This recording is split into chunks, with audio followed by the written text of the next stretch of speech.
Massimo Torricelli's father is the leader of a powerful mafia organization.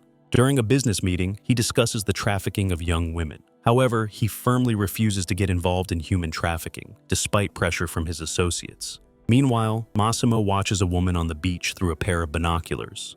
Just after the meeting ends, his father walks over to speak with him. But in that moment, a sniper's bullet strikes. The shot kills his father instantly and leaves Massimo badly wounded.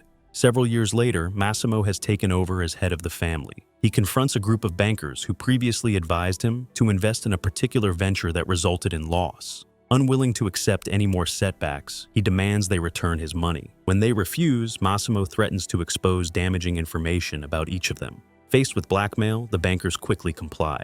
Meanwhile, in New York, Laura Bael is dealing with tension at the hotel where she works. A coworker tries to pin recent issues on her, but Laura handles the situation skillfully and shifts the blame back to her colleague. Afterward, she returns home to her fiancé, Martin. She attempts to initiate intimacy, but Martin shows little interest in her. Back on the plane after wrapping up business with the bankers, Massimo receives troubling news. One of his shipments, specifically a powder delivery, has been intercepted. The news clearly unsettles him. Martin is taking Laura to Sicily on vacation. It is her birthday, and in the evening, Martin wishes her a happy holiday. At the same time, he behaves rather rudely. Laura goes to the bathroom and meets Massimo on the way. He is clearly not here by chance, but when Laura turns around, he has already disappeared. Apparently, he jumped over a low fence and hid in the bushes. The next day, while relaxing by the pool with a friend, Laura complains about living with her husband. Then Martin appears and spoils the bride's mood even more. She realizes that her fiancé is a very bad person because he did not prepare a normal gift for her. Moreover, Martin thinks only of himself and does not notice the girl at all. They quarrel, and in the evening Laura goes for a walk in the city. In one of the alleys, she meets Massimo. After this meeting, Laura woke up only in the morning in an unfamiliar place. The door was locked. She spent the whole day in a room with nowhere to go to the bathroom. In the evening, the door was opened, and she found herself in an ancient castle. After wandering through the corridors, Laura came to the main hall and saw a picture of herself on the wall. Laura was surprised. Massimo suddenly appeared behind her, and Laura demanded answers from him. It turned out that she was kidnapped so that Laura would fall in love with her captor. When Massimo was shot on that rooftop, he had a beautiful vision of the girl he fell in love with, and thanks to whom he survived. From that day on, he searched for this stranger. His search ended when he saw Laura at the airport. Massimo ordered her to be kidnapped. Now he intends to keep her locked up for 365 days. During this time, Laura must fall in love with him. If this does not happen, she will be released. To make her realize that Martin is not a good man for her, Massimo shows her photos of Laura's fiancé cheating on her. Laura is naturally upset, but she had a low opinion of Martin before. She is much more concerned about the kidnapping. After all, she had a different life, and she could stay with this bandit for a whole year. She tried to leave, but Massimo stopped her and made it clear that he would not tolerate disobedience. Laura heard him, drew conclusions, and acted in her own way. Meanwhile, the head of the criminal clan had other things to do. Mario said that their organization might have a conflict with the Gaddis family. However, Massimo does not care about this because he has kidnapped a girl and is trying to win her heart. Massimo finds a man who has ruined the family's image. He not only stole from his clan, but also sold girls to a brothel. As a punishment, Massimo promises to wipe him out so that there is not even a trace of him. While he was doing bad things with this scoundrel, Laura managed to escape and saw a moment that made her feel sick. When Laura came to, it was morning. Massimo was sitting next to her, naked to the waist. He decided to talk to the girl and explain that last night he had killed a very bad man. Massimo told Laura to get ready because they were leaving soon.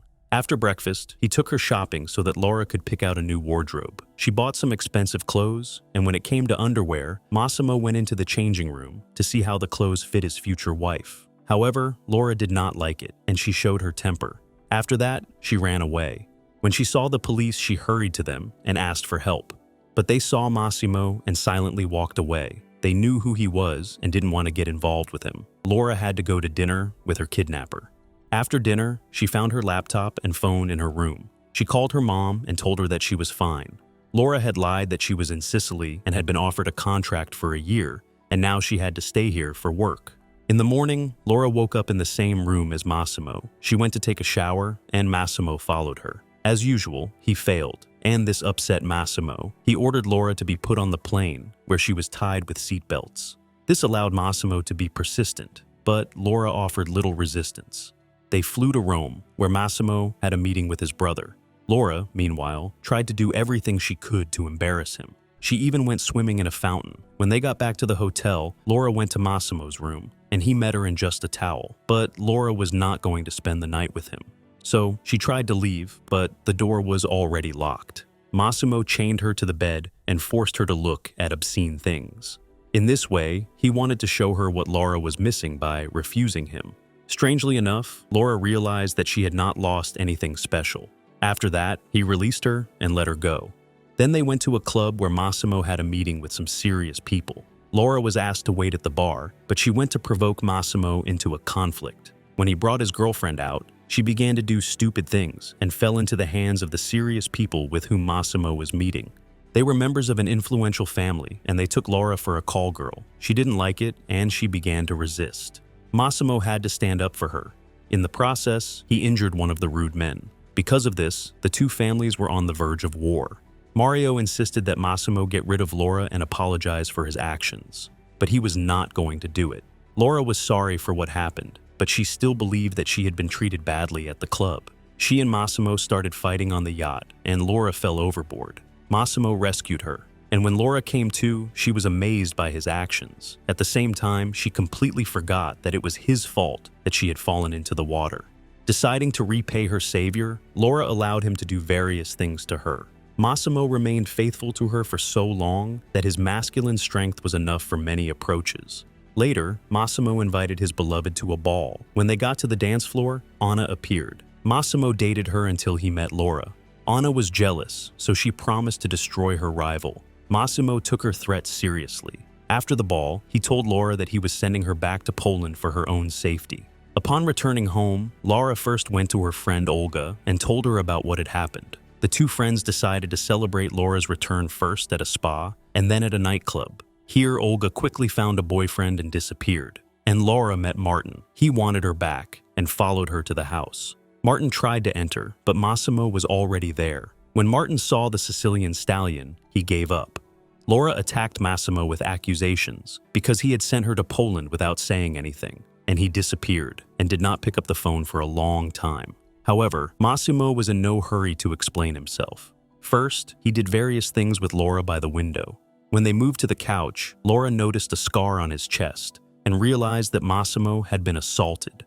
She admitted that she didn't want to wait 365 days to fall in love with him because she had already fallen in love with him. In the morning, Laura woke up with an engagement ring on her finger, and when Massimo asked her to marry him, she accepted without hesitation. After that, they went to the store to do some shopping and then meet their parents. They liked Massimo. They decided to have the wedding in Sicily. However, Massimo didn't want to invite any of Laura's family, so they wouldn't know what he was doing. He allowed only Olga to be invited. At the same time, Laura was not feeling well. When she met Olga, she told her about her poor health, and she realized that Laura was pregnant. She advised her not to hide the news from Massimo. Together with her friend, they went to choose a wedding dress. After finding the perfect outfit, Laura was happy. Then they went home, and Laura called her fiancé to tell him the news of her pregnancy. At the same time, Mario learned that an assassination attempt was being prepared against Laura. He couldn't get through to his boss because he was talking to his fiancée. When her car drove into the tunnel, the connection was lost. Right after that, Mario appeared. He hurried as fast as he could, but he was still late. Massimo understood everything by the look on his face. He realized that he had lost his beloved forever. Laura from Poland finds herself in the same tunnel she entered at the end of the first part of the film. She managed to survive, but lost her baby. She didn't have time to tell Massimo about her pregnancy, and he was happy because his beloved was alive. They decided to get married, and before the wedding, Massimo dropped by Laura's place to make love right on the table. Olga saw them doing this. She chased her husband away, handed her friend a lot of underwear to choose from, and went to the ceremony. Massimo and Laura were married in a church. Then the celebration began. When the husband and wife were alone, Laura tied Massimo to a chair to cheer him up. She undressed, took a battery-powered device, and began to pleasure herself in front of her tied-up husband. Finally, Massimo could not stand it any longer and joined her. Meanwhile, Domenico walked in on the girl while she was taking a bath. Olga was offended by him because he did not pay attention to her. However, Domenico managed to win back her affection, and they did things together. In the morning, Laura appeared in front of Massimo in a new look. Her hair was long and dark again. Massimo liked it, and they went about their usual daily routine. First, there was golf, where Laura putted her hole under Massimo's balls. Later, they went horseback riding and had fun in the pool.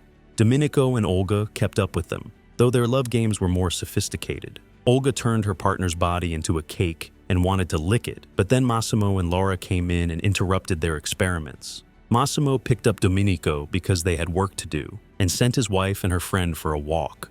Laura immediately turned on the bad girl mode and started to lash out at her husband for treating her like a thing. She can't live without doing anything. However, then she thought about it and decided that this was not such a bad option. She went with Olga to a restaurant. They had a really good time.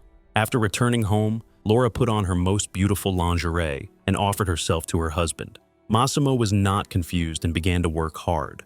In the morning, Laura wanted to repeat their evening workout, but Massimo's phone rang. He had work to do, so he left his wife alone and walked away. Laura went to Olga's house and again interfered with her intimacy with Domenico. The latter was just engaged in deep-sea diving with Olga. The two friends went for a ride and some fun. Despite the fact that their lives had changed a lot, they still remained faithful to each other. They were ready to go through fire and water together. The main thing was that they continued to be provided by the Sicilian Mafia. When they arrived at a small restaurant, Massimo showed up right away.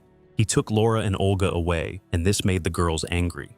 In the evening, Laura expressed her dissatisfaction to her husband. She would not allow him to control her and tell her what to do. Having expressed all her grievances, Laura was left alone. Suddenly, a Greek god appeared in front of her.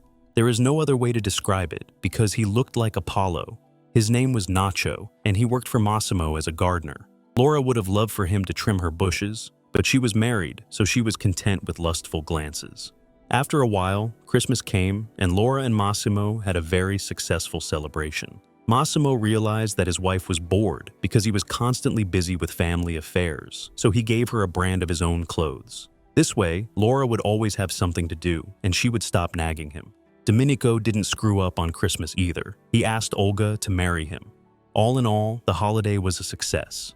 Laura was so grateful to Massimo for the gift that she gave him everything she had, that is, her body. She laid out a whole arsenal of toys for drilling mines on the bed and invited her husband to use them for their intended purpose. Massimo was not confused and took full advantage of his gift. When they were done, they went to bed to talk. It was not a good idea. Massimo got to talking and told Laura that he had a brother. Laura started to get angry again and blamed her husband for not telling her about his brother earlier. Finally, Massimo had to leave. Laura plunged into high fashion and then went to a ball with her husband. Her parents also came there. Laura still resented Massimo, and she showed him this with her whole appearance. But with her parents, she was nice and polite. She wanted to understand how they kept their love alive, even after many years of marriage. It turned out that the secret was in compromises. It is important to give in to your loved one from time to time, otherwise nothing will work. This option works for Laura. She notices Massimo with a woman on the balcony and follows them. Suddenly, she sees her husband cheating on her. Laura is confused, and instead of resolving the issue on the spot, she runs away. Nacho notices her in the yard and offers to help. Laura asks him to take her away. He starts driving his boss's wife to his house. On the way, Laura calls her mom and says that she is fine. Then she throws away the phone so that no one can find her. At home, Nacho started to prepare breakfast for his guest. He gives her his sister's clothes and tells her that he is not seeing anyone. Instead, his sister found a life partner and even got pregnant with him. Hearing about the pregnancy, Laura is overwhelmed by memories, and she drops her glass. Nacho takes her in his arms and carries her to a safe place to prevent her from hurting her legs. After listening to her daughter's message, Laura's mother attacks Massimo without explanation and hits him in the face. However, he does not understand why he is being beaten, because he has not done anything to Laura. Moreover, he has no idea where she went. The abundance of aggressive poles in his life begins to stress Massimo, and he decides to solve this puzzle and punish the guilty because he is a mafia man after all. While he is fretting over his wife's disappearance, Laura is relaxing on the beach, admiring Nacho's toned torso. In the evening, they watch a movie in a romantic setting, and a spark flashes between them. Massimo is already dating his ex. After talking to Anna, he realizes that she is involved in Laura's disappearance and promises to punish her for it. Anna starts to get nervous. It turns out that Massimo has an evil twin brother, Adriano. Anna meets with him to discuss the situation. They are told that Laura has left with Nacho. This is bad news, so Adriano eliminates the man who brought them the news. Massimo finds out that Laura is living on the island with Nacho. He knows who the gardener really is and realizes that getting his wife back will not be easy. Meanwhile, Laura goes to bed and dreams of Nacho. He kisses her in different places, bringing her to the finish line. But suddenly, an unknown man tries to enter her room. Suddenly, Nacho appears and knocks the stranger down. Laura thinks that the gardener has eliminated him, but Nacho says that the attacker is still alive and will be turned over to the police. Laura begins to realize that Nacho is not a gardener, and he confirms that he has secrets that he is not going to share yet. Nacho says that the fancy house and sports car belong to his father. He's taking her out for some fun. He and Laura go jet skiing and relax on an abandoned beach. The next day, they meet Nacho's sister, and while the girls are talking, he goes to talk to an unknown man. Judging by what Laura saw, the conversation turned out to be very unpleasant. After the conversation, Nacho went into the sea and began to hit the waves in anger. After that, he and Laura go swimming. Nacho teaches her how to ride a surfboard, and then they kiss in the sea. In the morning, Laura wakes up from another pleasant dream in which Nacho makes her happy. But it turns out to be just a dream, and the real Nacho is standing next to her, watching Laura feel good. In the evening, Nacho tells Laura that they have to meet with his father. Massimo will be present at this meeting. Nacho tells them that his real name is Marcello Matos, and he is the son of the head of a Mafia clan that rivals Massimo's clan. Marcello and Laura get ready to go to the meeting. At the entrance, Laura is taken away by the leader's bodyguards, and Nacho goes into the house. Here, Matos explains to Massimo that he was involved in the accident in the tunnel where Laura lost her baby. He wants to tell Massimo to respect the boundaries of the Matos family. However, Massimo didn't get the hint, and that's why Laura ended up with Nacho. Matos threatens Massimo to make him obedient, but his plan is ruined when he learns that Laura has been taken by strangers. He realizes that someone has intercepted his family's main trump card, so he goes to rescue the girl, taking Massimo with him. The two mafiosi arm themselves and go in search of Laura. At this point, she finds out that Massimo has an evil twin brother whom she mistook for her husband, and that Massimo was not actually cheating on her. Adriano says that he is going to get rid of Massimo and become the head of the family. Anna is also involved in this. She comes to the same place to tell him that she is taking revenge on Massimo for leaving her. However, their plans are not destined to come true because Massimo and Nacho find them. Adriano threatens Laura with a gun and acts like a madman. Massimo is afraid to shoot because he might hit his beloved. Adriano tells him that Laura lost a child in the accident. He shocks his brother with this news. At this point, she manages to break free and runs to Massimo. Anna shoots at her, but the bullet hits her side, which means that Laura will live. Anna and Adriano were less fortunate. They were immediately eliminated for life. But then Nacho turned the gun on Massimo. Despite all the hostility that arose between them, Nacho does not eliminate the head of the enemy family. He puts the gun down and walks away. Massimo remains with Laura, who is bleeding on the stone floor. This is where the movie ends. If there are girls here, how would you react if such a man kidnapped you?